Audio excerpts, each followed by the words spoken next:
How do you like our new quilt? I love it. I love this fabric. It came in last Monday and I immediately knew what I was going to do with this fabric, and I used the pattern Wall Art by Cozy Quilt Designs. We have it in the shop. The pattern is $6.50. I just love the way this fabric works with this pattern. And the fabric line is Jane Sassman's new group, and we also have that in the shop too.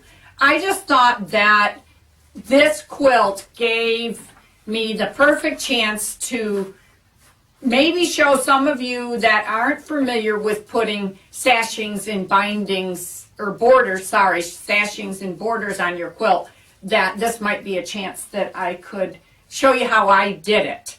I did vary from the pattern slightly, because what I did was I made this quilt is all made in columns, in long columns.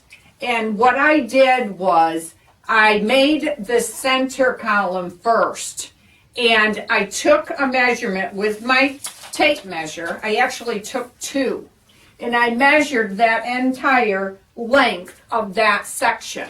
I did that twice. I averaged those two together, those two numbers together, and divided by 2.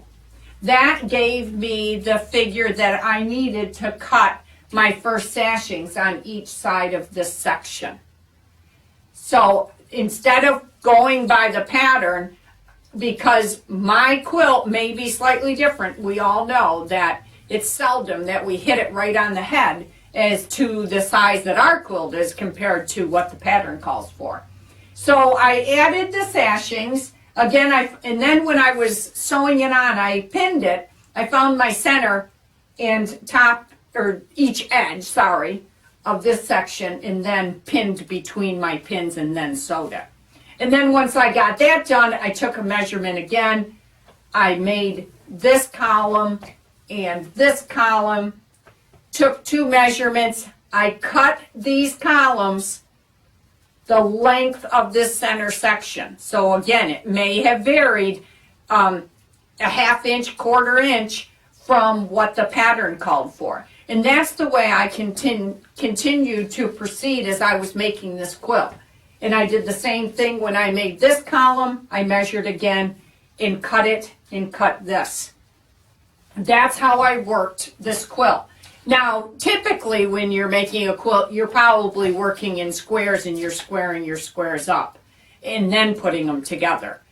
So as I said, I thought this was a perfect opportunity to remind you to measure by your quilt, not by what the pattern calls for when you're putting on borders. So when I went to do my borders, again, I measured through the center of the quilt twice.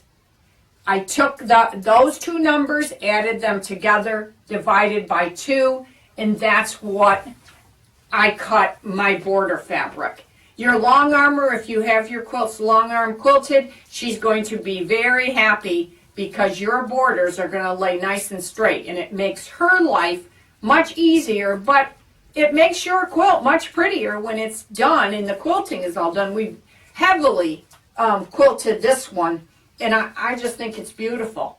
So that's the way you want to be putting on your borders. Even if your pattern tells you to cut your borders X inches long, don't do that.